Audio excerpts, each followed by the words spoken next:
La 12e journée africaine de la médecine traditionnelle est célébrée ce dimanche 31 août par 46 États membres de l'OMS. Le thème « Collaboration entre les praticiens de la médecine traditionnelle et les praticiens de la médecine conventionnelle ».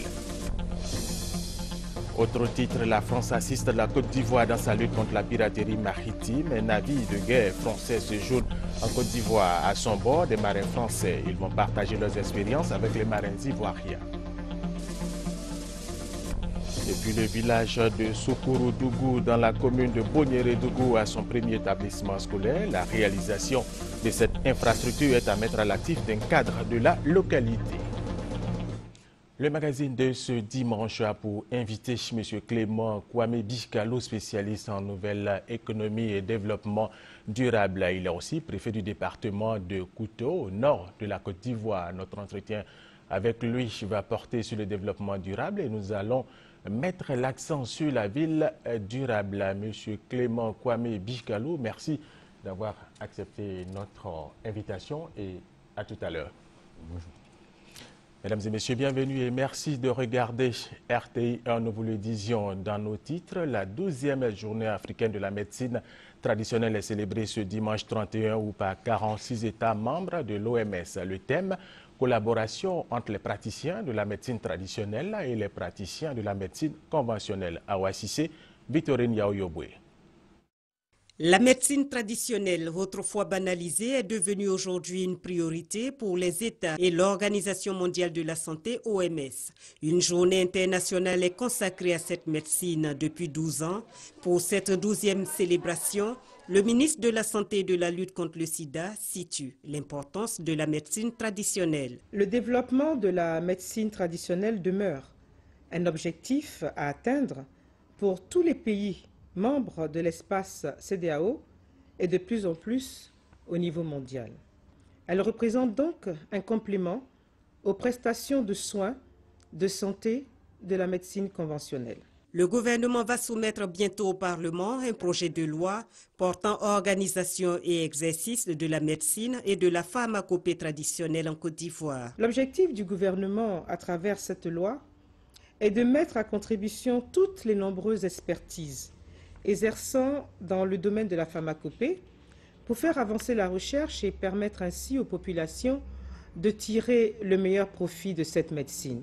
La définition du cadre juridique et réglementaire de la médecine traditionnelle constituera un autre geste fort du gouvernement après la création en 2001 du programme national pour la promotion de cette médecine. À ce jour, plus de 80% des populations ivoiriennes ont recours aux médicaments traditionnels. Les femmes de Glolé dans le département de Mans pourront désormais se faire consulter sur place dans leur village. Une sage-femme vient d'être affectée dans le centre de santé qui a été réhabilité par le programme présidentiel d'urgence. Abou Sanogo.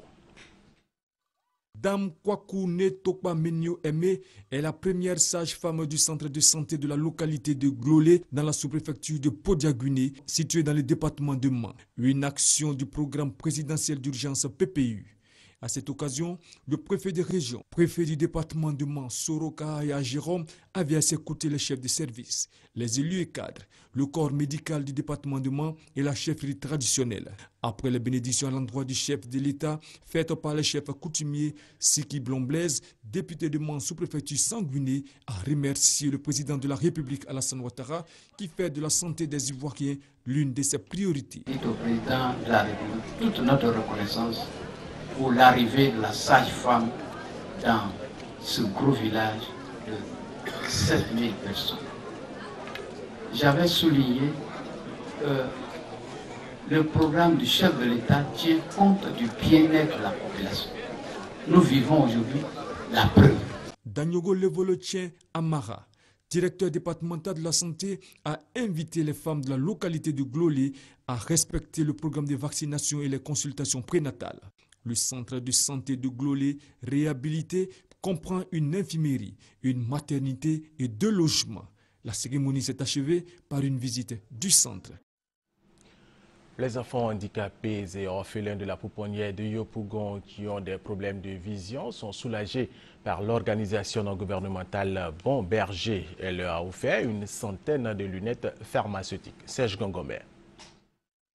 Une centaine de lunettes pharmaceutiques offertes aux enfants handicapés et orphelins de la pouponnière de Yopougon. Un geste de l'ONG Le Bon Berger, coût du don 2 500 000 francs CFA. Objectif, aider ces enfants socialement défavorisés à retrouver une vision nette afin de réussir les exercices et autres activités de la vie auxquelles ils auront à faire face. Pour nous, les yeux, c'est important.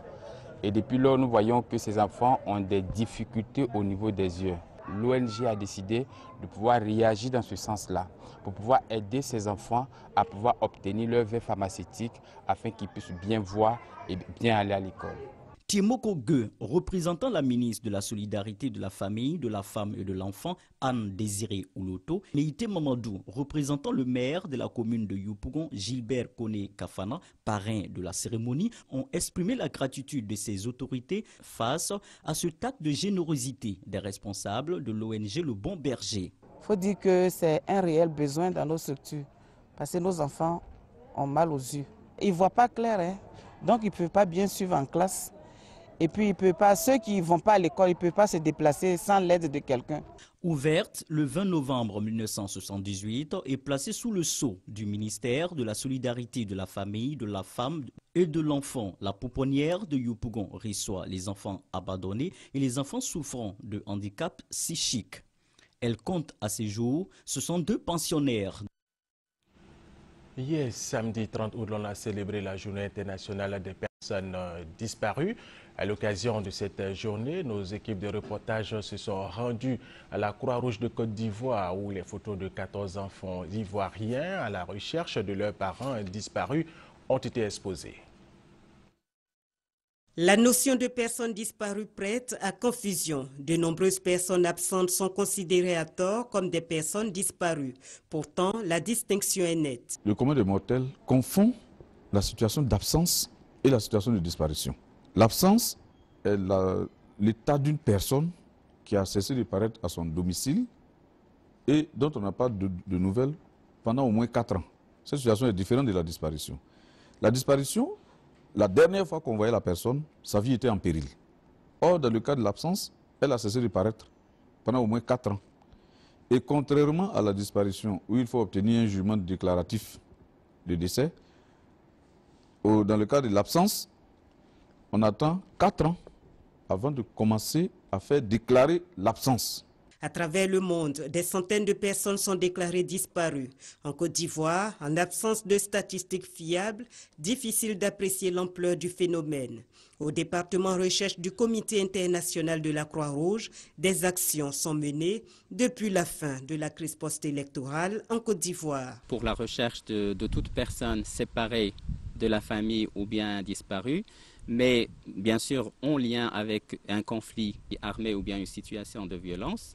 Donc la famille approche le bureau le plus proche du CICR pour ouvrir ce qu'on appelle une demande de recherche ou bien une allégation d'arrestation. Ça dépend du cas. Si la famille a déjà une information comme quoi la personne a été arrêtée, donc on prend une allégation d'arrestation de la famille. Une demande administrative et juridique reste à la portée des ayants droit de ces personnes qui ont cessé de paraître dans leur environnement habituel. Les parents ne doivent pas rester les bras croisés.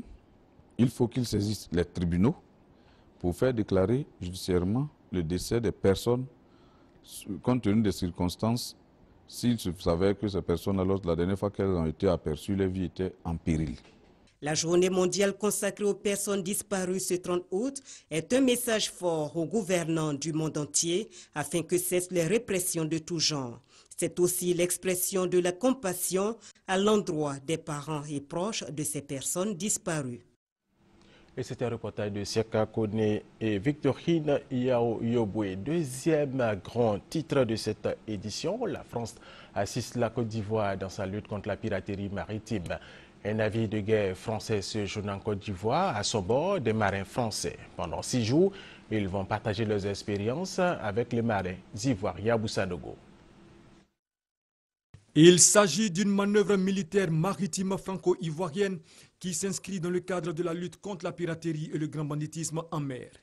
En effet, un hélicoptère, un patrouilleur, un porte-avions et 2 embarcations commando étaient engagés dans cette activité tactique au cours de laquelle le patrouilleur L'Émergence, le 2e bateau de guerre de la marine ivoirienne, a rodé ses dispositifs opérationnels dans des formations tactiques. Les hommes de l'amiral Diakari Diakonaté ont réalisé les capacités de leur nouveau bateau à s'affranchir des difficultés de transmission instantanée entre navires, aéronefs et stations terrestres, les systèmes de navigation par GPS en tout temps et l'optimisation des actions de l'artillerie à bord. Depuis l'appareillage au quai de la base annexe de la Marine nationale jusqu'en haute mer, en passant par le canal de Vidi, l'équipage L'Émergence, déjà amariné, a fait montre d'une réelle performance aux côtés du Ventose, le bâtiment de guerre de la marine française. Ainsi, durant 6 jours, l'équipage Ventose entreprendra avec ses hôtes ivoiriens des activités opérationnelles et des séances d'instruction. La protection du couvert forestier dans l'ouest de la Côte d'Ivoire se renforce. 10 agents des eaux et forêts rejoignent l'Office ivoirien des parcs et réserves, OIPR, pour protéger avec les autres agents de l'OIPR le patrimoine forestier dans l'ouest du pays. Ces agents des eaux et forêts, dont 7 officiers de la police judiciaire, font désormais partie de l'effectif de l'Office ivoirien des parcs et réserves OIPR.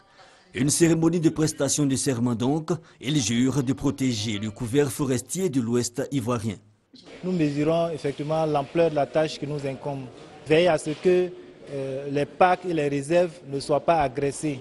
Et si c'est fait, nous allons dresser un PV en bonne et due forme et les transmettre au procureur. Déforestation, occupation clandestine humaine et agricole, braconnage, couvert forestier qui justement a subi d'énormes préjudices durant les années de crise. À l'ouest, nous avons 3 sites.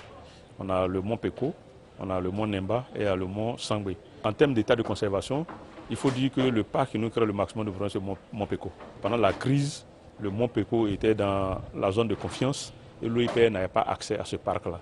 Donc aujourd'hui, ce parc est véritablement entamé. Pour ce qui concerne le mont Sangbé, il faut dire que ça fait 95 000 hectares. Nous sommes convenus qu'il faut intervenir le plus rapidement possible pour pouvoir sauver ce parc. Pour mener à bien leurs activités, ces agents exerceront dans de nouveaux locaux. Le défi est immense. L'ouest de la Côte d'Ivoire compte 3 parcs et réserves pour une superficie estimée à 134 000 hectares. Des experts de l'Agence nationale d'appui au développement rural ANADER étaient au Maroc. Ils sont allés s'inspirer du modèle des réussites agricoles de ce pays. Jean-Jacques Kwameala. Là-bas, séance de travail entre experts ivoiriens et marocains de l'agriculture. Au centre, le plan Maroc vert, PMV, pilier du développement agricole du royaume chérifien, un plan qui a permis de multiplier par 3 le revenu des paysans du Maroc. Ces échanges sont suivis d'une visite de terrain, occasion pour la délégation ivoirienne de l'Agence nationale d'appui pour le développement rural ANADER de toucher du doigt quelques acquis du PMV.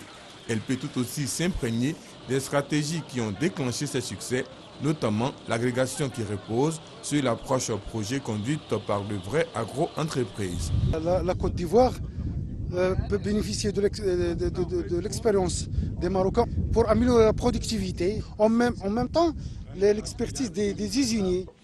Ces découvertes somme d'expérience à capitaliser pour les experts ivoiriens. Ici au Maroc, vous verrez que tout a été aménagé par le gouvernement, par l'État. Donc vous voyez que déjà la terre est disponible pour tous ceux qui veulent travailler la terre. L'ANADER même nous ont parlé qu'on n'a pas accepté et j'ai vu ici que cette même travail le Maroc font ici et leur vie aussi est bien améliorée. Autre défi à relever, consacrer 10% du budget de l'État à l'agriculture, conformément à l'engagement pris par les pays africains en 2003. Pour l'heure, en Côte d'Ivoire, le secteur agricole assure pour 53% des exploitations nationales, 2 tiers des emplois et représente 20% du produit intérieur brut. Le village de Sokoro-Dougou dans la commune de Bonyere-Dougou a son premier établissement scolaire. La réalisation de cette infrastructure est à mettre à l'actif d'un cadre de la localité. Hassan Khan, Kader Sogodogo, RTI Boaké. La prochaine rentrée scolaire s'annonce sous de bons auspices pour les élèves de Sokoro-Dougou, village situé dans la commune de Bonyere-Dougou. Abandon des classes, difficultés pour se rendre à l'école à cause de la trop longue distance sont désormais révolues. Le village vient de bénéficier d'un bâtiment de 3 classes. La réalisation de cette infrastructure scolaire est à l'actif du docteur Ouattara Antoine Sontalo, cadre de Bonyere-Dougou. Les populations de Sokoro-Dougou ont tenu à rendre hommage à leurs bienfaiteurs. Il y a quelques années, c'était vraiment difficile même de trouver 10 élèves, mais c'est à cause de la distance pour aller à Bonyere-Dougou qui était à 3 km. Aujourd'hui, nous avons une classe qui s'est remplie à près de 50 élèves. C'est vraiment un soulagement pour la population. Pour le donateur, la réalisation de ce bâtiment de 3 classes à Sokoro-Dougou répond à l'engagement de l'État de Côte d'Ivoire de rapprocher l'école des apprenants. On a suivi scrupuleusement les indications du président de la République qui, dans son programme de société, a dit l'école de proximité et que plus d'un enfant qui doit parcourir plus d'1,5 km avant de trouver une école. Voilà, donc nous en avons fait une priorité numéro 1 dans notre programme lorsque nous avons géré la mairie. Un enfant aujourd'hui qui est éduqué, c'est toute une nation qui est éduquée demain. Les autorités politiques, administratives et coutumières de la localité ont salué la construction d'une école à Sokoro-Dougou et ont émis le vœu de voir en sortir des futurs cadres du pays. Les meilleurs élèves du primaire et les nouveaux bacheliers de Welekeij et de Doumassi, 2 villages du département de Bandoukou, ont été célébrés. Une journée d'excellence pour encourager l'ensemble des élèves à plus d'ardeur dans leurs études. Serge Gongomer. Journée du mérite et de l'excellence à Welekeij. Nous sommes à l'est de la Côte d'Ivoire, dans la région du Zanzan. À l'honneur, les meilleurs élèves du cycle primaire et les nouveaux bacheliers. Tous ont reçu des kits scolaires en présence de la notabilité, des autorités politiques et administratives, également des cadres de la région. Occasion pour la ministre chargée de l'économie et des finances de lancer un appel à la scolarisation et au maintien des filles à l'école. C'est un défi pour nos parents de faire en sorte que nos filles qui sont allées à l'école, qui arrivent à passer le cap du CM2, elles puissent rester à l'école. Nous avons le défi de la scolarisation, c'est vrai, mais nous avons aussi le défi de maintenir les filles à l'école. Un prix d'excellence sera désormais institué dans la région du Zanzan. L'initiative contribuera à promouvoir le goût des études chez les élèves de cette région.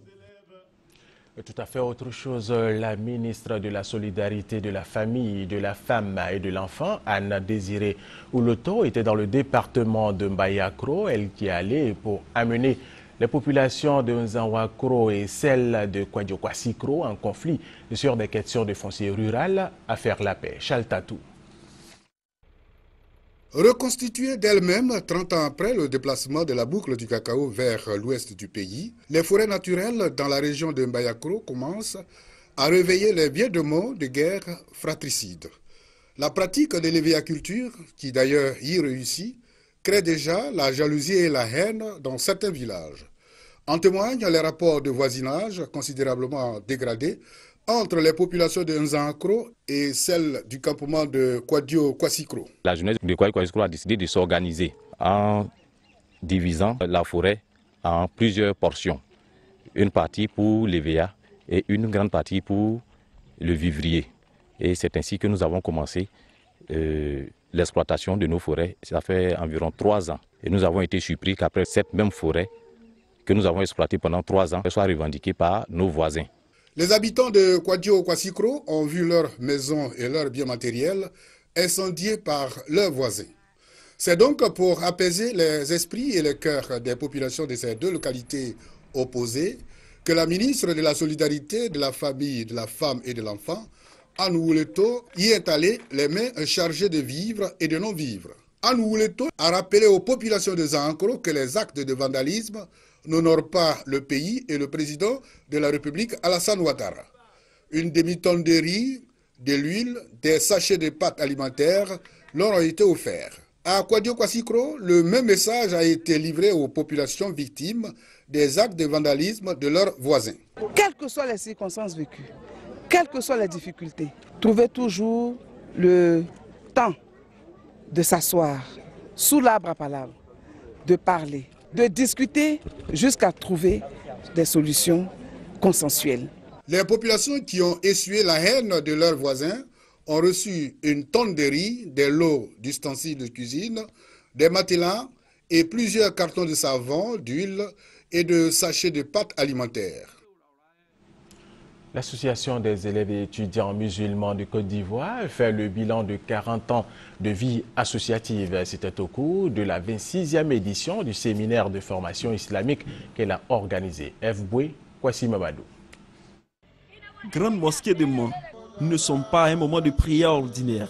Des jeunes, membres de l'AUMC, Association des élèves et étudiants musulmans de Côte d'Ivoire, venus de Boaké, de Bandoukou, d'Abidjan, de Korogo, bref, de toutes les régions de la Côte d'Ivoire, réfléchissent sur le sens de leur engagement. Djamila est élève au lycée Mami Fété de Mégerville. Elle dit avoir vu sa foi s'affermir davantage en adhérant à l'AUMC.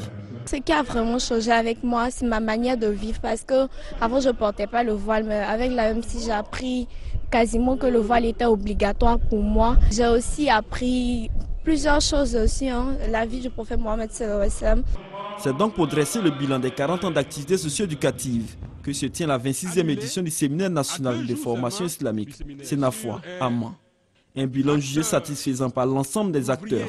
Étant un nordiste, on m'a d'abord initié à l'adoration des fétiches et c'est l'AMC qui va me tirer de ce monde pour me donner cette foi que je porte aujourd'hui. Nous avons formé aujourd'hui une élite qui a la compétence et la morale. Deux éléments essentiels qui contribuent à l'émergence d'un pays. L'AMC est mûr après 40 ans, mais peut-être pourrait nous aider. Et c'est pourquoi dans notre intervention, nous avons souhaité que l'AMC ouvre une lucarne sur la sensibilisation des promoteurs à l'intégration au système éducatif formel. Le Sénafois est également un cadre de divertissement et de renforcement des connaissances religieuses et civiques. L'AUMC, Association des élèves et étudiants musulmans de Côte d'Ivoire, a pour objectif, entre autres, de préserver l'identité islamique des élèves et étudiants musulmans de Côte d'Ivoire et de les éduquer à être des citoyens actifs, contribuant au développement socio-économique de leur pays. L'abbé Lago Maxime, premier prêtre du village de Taïragué dans le département de Daloa, a dit sa première messe d'action de grâce dans ce village. Cette messe a été présidée par Monseigneur Alexis Yulo Touabli, évêque du diocèse d'Agboville. Serge Colliard.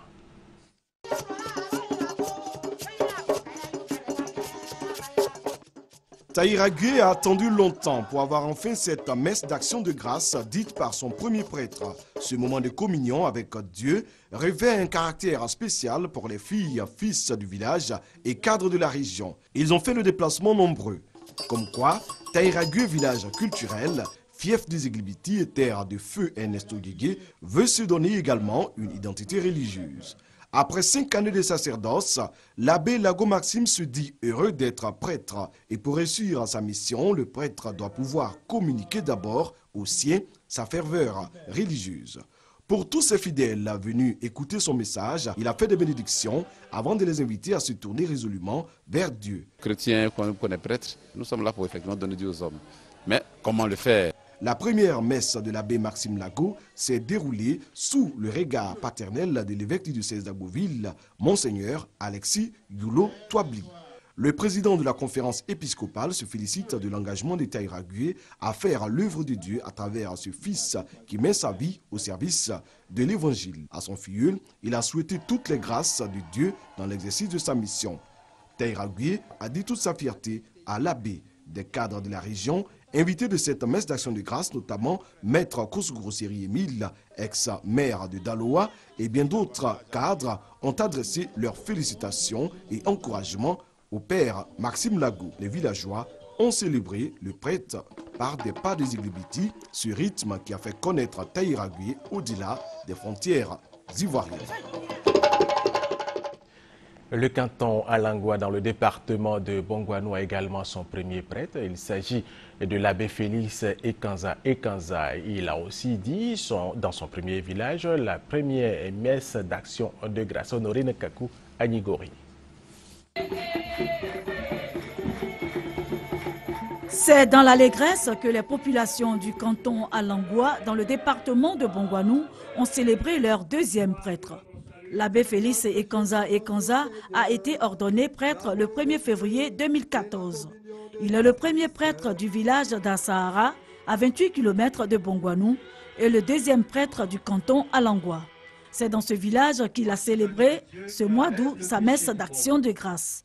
Dans ses prières, il a exhorté ses parents, amis et connaissances à consolider leur foi et à être des artisans de paix. Le Seigneur Jésus me permet de participer à son sacerdoce et vos prières que je porte vers lui sont dans le sens de la paix, de la sécurité, aussi dans le sens de la consolidation de votre foi pour que vous aussi, vous puissiez le connaître, lui le vrai Dieu. Avoir un représentant de Dieu est un privilège pour un village. C'est pourquoi les populations se réjouissent de l'ordination sacerdotale de l'abbé Félix Ekanza en tant que prêtre de Jésus-Christ. Des prières, des louanges, des chants et des danses en l'honneur du Seigneur Jésus-Christ ont meublé cette messe.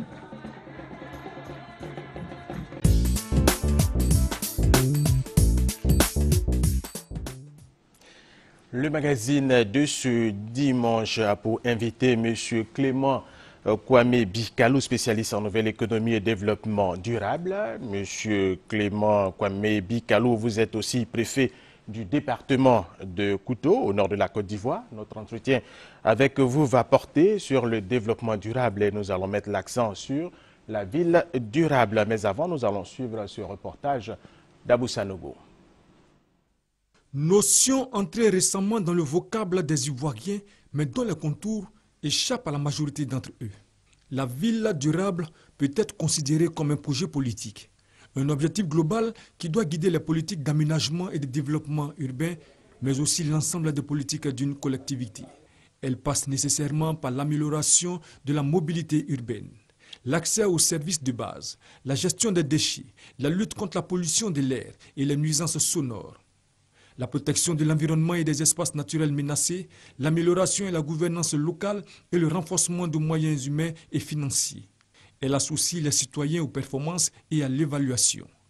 La ville durable doit aussi définir des processus de décision et d'apprentissage conduisant à des améliorations continues de la situation, que ce soit à l'échelle locale ou à l'échelle de la planète, et ce, dans les 3 champs, économique, social et environnemental. Le développement n'est durable que s'il est accompagné d'un progrès social et d'un progrès environnemental.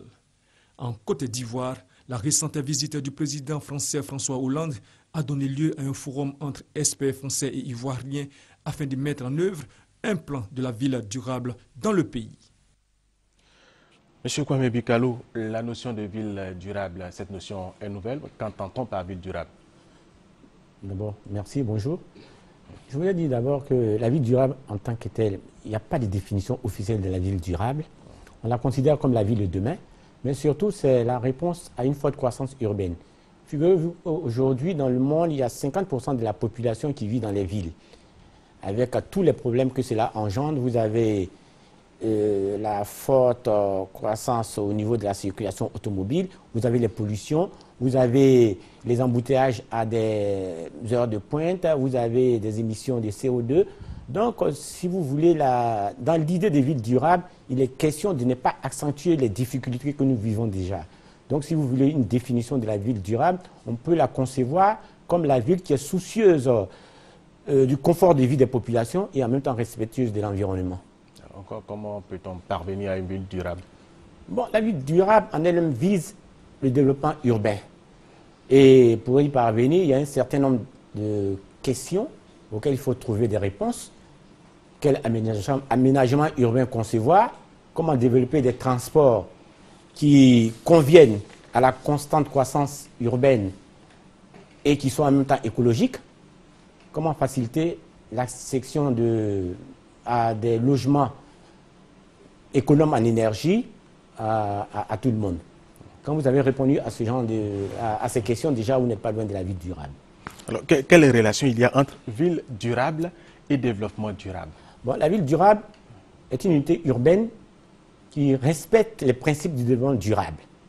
Donc, elle se construit elle-même autour des 3 piliers qui fondent le développement durable, à savoir le pilier social, le pilier environnemental, le pilier économique, auquel on ajoute l'aménagement du territoire. Bon, au niveau social, déjà, il faut un accès aux services tels que la santé, l'éducation, le logement, même les loisirs. Il faut un effort de solidarité. La sécurité aussi.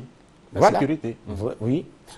Quand on parle de confort aussi, je pense qu'on parle de sécurité. Voilà, de sécurité. Tout à fait. Voilà. Et puis, sur le plan environnemental, il faut prôner la sobriété énergétique. Surtout en ce qui concerne l'éclairage. Vous vous rappelez, il n'y a pas encore longtemps, le gouvernement avait lancé des campagnes qui visaient la sobriété énergétique. On conseillait aux individus, par exemple, d'éteindre dans les pièces vides, d'utiliser des lampes à basse consommation. Il faut réduire les besoins en énergie fossile. Il faut orienter vers les énergies renouvelables. Il faut diminuer la consommation énergétique dans les transports. Et il faut aussi traiter les déchets. Maintenant, sur le plan de l'aménagement du territoire, la configuration de nos villes aujourd'hui, qu'est-ce que c'est? Dans une sorte d'étalement urbain, vous voyez que les habitations, les commerces et les bureaux sont dans des endroits différents. Donc, il est nécessaire d'utiliser des transports pour se rendre d'un endroit à un autre. Tout à fait. Donc, l'idée dans le développement durable, c'est de sortir de cet étalement urbain pour aller vers une densité urbaine, de sorte à faire une économie d'espace et en même temps de limiter les déplacements. Monsieur Kwame, vous avez parlé tout à l'heure d'énergie fossile. D'énergie renouvelable. On parle également d'emprunts écologiques, de biodiversité que recouvrent toutes ces notions. Oui, vous savez. L'énergie fossile, c'est quoi? Vous savez, c'est des termes qui, a priori, semblent un peu rébarbatifs, mais qui ramènent à des réalités beaucoup moins hermétiques. Parce que la biodiversité, c'est simplement la diversité biologique, mais c'est tout ce qui nous entoure, qui concourt à l'équilibre de la planète. Et elle est composée, voilà, elle est composée des espèces végétales, animales, voilà, et puis aussi des écosystèmes. L'empreinte écologique, c'est les surfaces biologiquement productives nécessaires à l'économie de l'homme. Donc nous avons les surfaces des forêts pour absorber le CO2, les surfaces agricoles, les surfaces pour construire des bâtiments, etc. Et puis l'énergie renouvelable, c'est une énergie qui se reconstitue assez rapidement pour être considérée comme inépuisable à l'échelle de l'homme. Comme énergie renouvelable, vous avez l'énergie éolienne, l'énergie solaire. Et puis quand on parle d'énergie fossile, c'est des énergies qui sont constituées à partir des souches issues de la fossilisation d'espèces vivantes. Donc, d'espèces vivantes, s'il vous plaît, d'espèces vivantes. Et voilà, et leur caractéristique est que ces énergies sont limitées et elles sont épuisables. Donc, les principales sont le pétrole, le gaz, le charbon. Alors, on constate que dans la plupart de nos villes, il y a des déchets. Nos villes ne sont pas propres. Alors, est-ce qu'on peut parler de villes durables sans parler de déchets? Mais quand je vous ai défini un peu la ville durable, j'ai parlé de confort de vie des populations. Et quand on considère qu'on vise le confort de vie des populations, on peut légitimement estimer que le traitement des déchets est un indicateur de bonne gouvernance. Et les déchets ne doivent pas être traités n'importe comment. Parce qu'il y a plusieurs sortes de déchets. Vous avez des déchets ménagers, les déchets agricoles, les déchets dangereux, les déchets inertes, et j'en passe. Donc, ça doit normalement nous conduire à un tri sélectif pour voir un peu quelle autre utilisation on peut faire de ces déchets, soit le recyclage, la valorisation, l'enfouissement, etc. Alors, M. Kwame, est-ce qu'il y a des exemples de villes durables? Des parlements en Afrique d'abord, est-ce qu'il y en a? Non. Dans le monde, est-ce qu'il y en a dans le monde? Non. Aujourd'hui, la ville durable en tant que telle n'existe pas. Mais il y a quand même certaines... Il n'y a pas des villes qui tendent vers? Si, il y a quand même certaines villes qui font des efforts pour que leur aménagement urbain respecte des critères sociaux et écologiques. Quelles sont ces villes? Bon, moi, quand vous allez par exemple en Suède, à Stockholm, voilà, vous voyez qu'il y a une grande part qui a été faite aux espaces verts, aux filières vertes. Quand vous allez en France, à Rennes, ils ont développé le concept de champs urbains, c'est-à-dire que des champs verts qui sont à côté des grandes agglomérations. Quand vous allez à Bordeaux, par exemple, là, c'est les transports en commun qui ont été développés. Donc, on peut dire déjà ce sont des villes qui font des efforts pour tendre vers la ville durable. Et les villes comme Vienne, en Autriche? Bon, je n'ai pas l'expérience de Vienne, mais là, je vous parle des villes que je connais, voilà, que j'ai eu l'occasion de fréquenter. Très bien, certainement que vous aurez l'occasion de visiter cette ville. Alors ici, en Côte d'Ivoire, nous allons revenir en Côte d'Ivoire où le gouvernement a entrepris la construction de logements sociaux. Est-ce que cela peut s'inscrire dans la notion de ville durable? Oui, à condition de ne pas perdre de vue la finalité des logements sociaux. C'est-à-dire? Parce que, vous savez, les logements sociaux visent un objectif de mixité sociale. Donc, leurs conditions d'accession doivent être telles que les moins nantis puissent côtoyer les plus nantis. C'est un impératif d'équité sociale. Très bien. Alors, on a parlé des logements sociaux. On va parler un peu du domaine des transports. Vous avez parlé des villes durables dans votre définition. Alors, il faut éviter les embouteillages, tout ce qui peut provoquer ces bruits sonores. Ici, à Abidjan, on prend le cas d'Abidjan, on a les woro-woro, on a les minika que l'on appelle communément baka, qui circulent un peu n'importe comment. Il y a un petit désordre à ce niveau. Il y a des efforts qui sont faits par le gouvernement avec le ministre des Transports, mais on remarque que le désordre continue.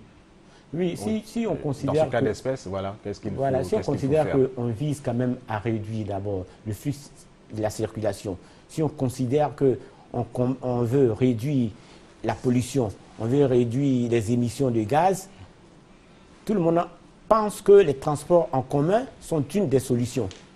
Encore que ici, les baka et les woro-woro sont les plus gros pollueurs. En Europe, les transports en commun sont prisés, de même que le covoiturage. C'est ce qu'on appelle chez nous ici les woro-woro. Mais ici, il y a un manque d'entretien des véhicules et il y a l'âge qui est très ancien. Donc je pense qu'il faut une plus grande rigueur au niveau du contrôle. Et puis, il faut aussi des sanctions pour les véhicules qui ne respectent pas les conditions d'entretien. Beaucoup de véhicules risquent de sortir de la circulation. Oui, mais à charge maintenant pour les pouvoirs publics d'assurer une plus grande desserte des quartiers. Et puis, il faut aussi redonner sa place aux piétons, aux cyclistes.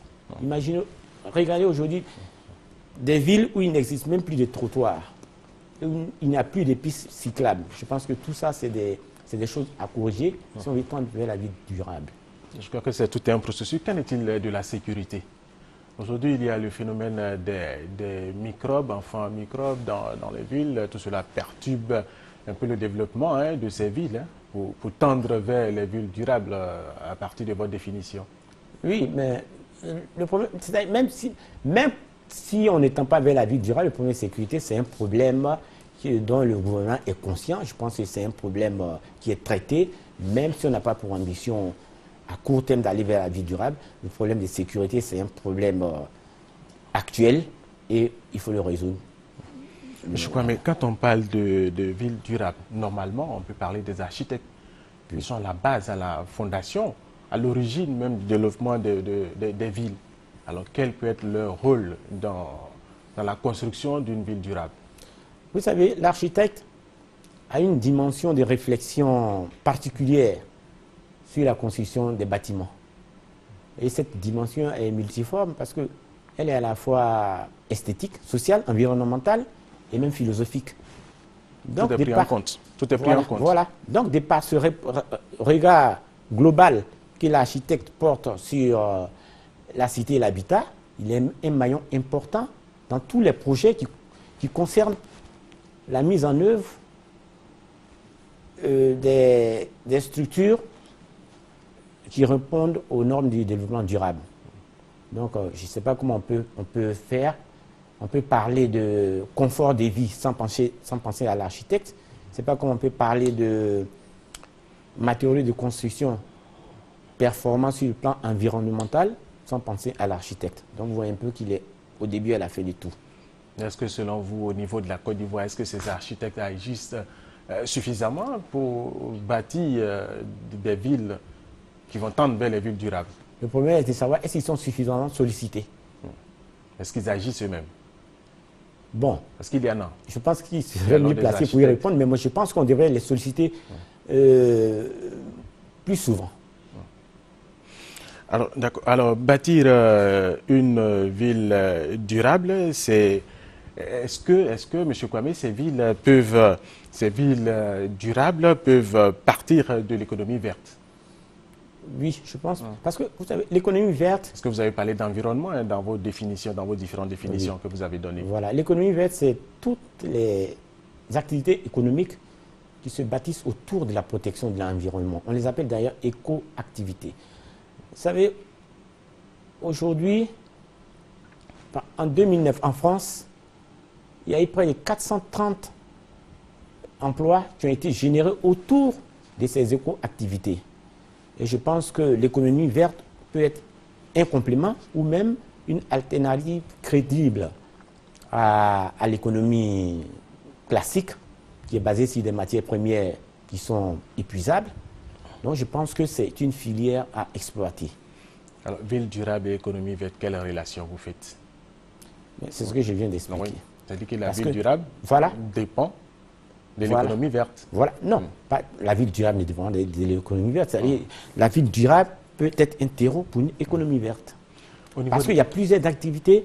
Quand on veut rendre une ville durable, il y a plusieurs activités, c'est ce que j'appelais éco-activités. Voilà, vous avez la gestion de l'eau, gestion des déchets, vous avez les énergies renouvelables. Donc, c'est tous ces créneaux qui sont porteurs et dont on pourrait se baser pour bâtir une économie. Donc, la ville durable doit se bâtir autour de l'économie verte. Peut se bâtir. Il y a d'autres notions qui peuvent rentrer en compte. Est-ce qu'au niveau de la Côte d'Ivoire, M. Kwame, est-ce qu'il y a des villes qui peuvent tendre vers la ville durable? Bon, on a des localités, par exemple, comme Korogo, Tchébissou, Daoukro, Ouélé, Toubodi. Abidjan, on n'en parlera pas, parce qu'on connaît peut-être des communes comme, je ne citerai peut-être pas de communes, où il y a beaucoup de déchets. Malheureusement, des efforts sont faits, mais des efforts méritent encore d'être faits pour tendre certainement vers. Mais quand on prend le cas, par exemple, d'une ville comme Korogo qui est en train de se bâtir, par exemple, est-ce que cette ville peut tendre vers une ville durable? Oui, on peut tout à l'heure, je vous ai dit que même au niveau mondial, on ne peut pas encore parler de villes vertes. Bon, ici en Côte d'Ivoire, déjà, on peut se réjouir que la volonté politique existe, mais je vous ai dit que la ville durable respecte déjà les principes du développement durable. Donc, sur le plan social, sur le plan environnemental, sur le plan économique, je pense qu'il y a beaucoup de choses à faire encore pour que nos villes atteignent ce stade. Est-ce qu'aujourd'hui, dans nos villes, tout le monde a accès à des services sociaux de base? Est-ce que tout le monde, aujourd'hui, dans nos villes, s'occupe de la gestion des ordures? Est-ce qu'aujourd'hui, parce qu'il ne faudrait pas penser que il appartient seulement au pouvoir public de construire la ville durable. Même les individus peuvent participer à la construction de ces villes-là et il nous appartient tous d'être des éco-citoyens. Monsieur Clément Kwame Bikalou, ce sera votre mot de la fin. Mesdames et messieurs, merci de nous avoir suivis. C'est la fin de ce magazine. C'est également la fin de cette édition. Merci de nous avoir suivis et restez avec nous sur RTI 1.